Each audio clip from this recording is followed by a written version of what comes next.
Okay, the next bone that we're looking at is our ulna, so that's going to be B right here. Okay, so let's orient ourselves real quick. Again, this is left ulna.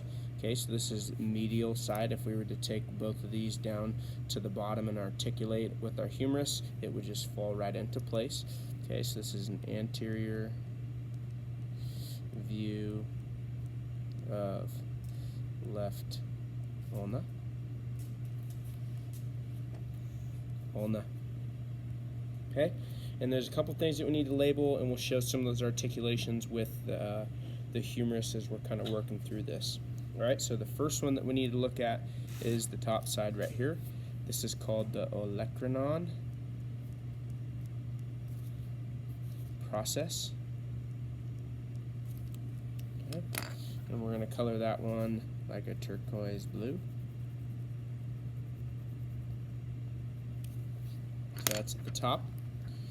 Okay, below that, so this guy right here, and we'll see this on the real bone in a second.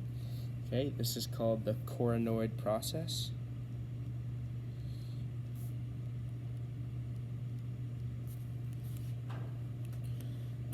All right, and we'll draw that one yellow.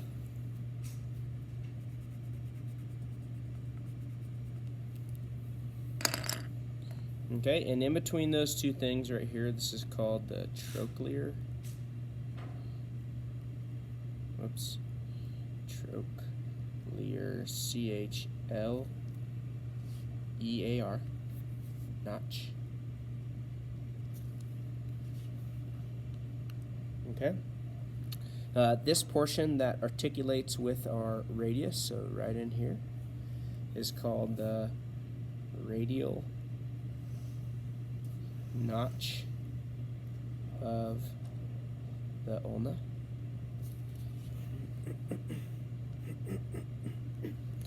Okay, and just to pause for a second and see how this kind of fits in with our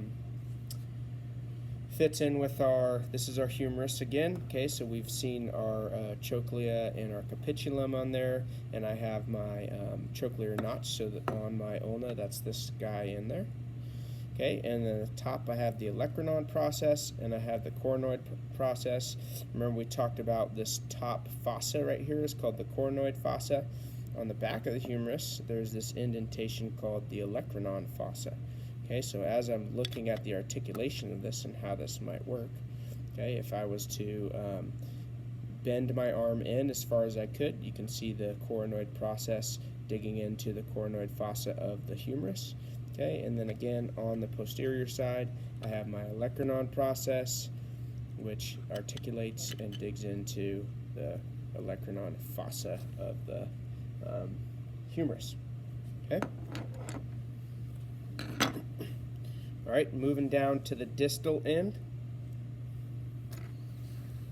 All right, this is the head of ulna. Okay, so remember we drew our head green on that last one, on our humerus. Okay, and then we can see this little process right here. All right, we've heard this word before. This is called the styloid process. You have a few of them on your skull. Okay, but this is the styloid process of the ulna. And all it is an attachment site for wrist muscles that allow for movement of the hand. Okay, there we go, ulna.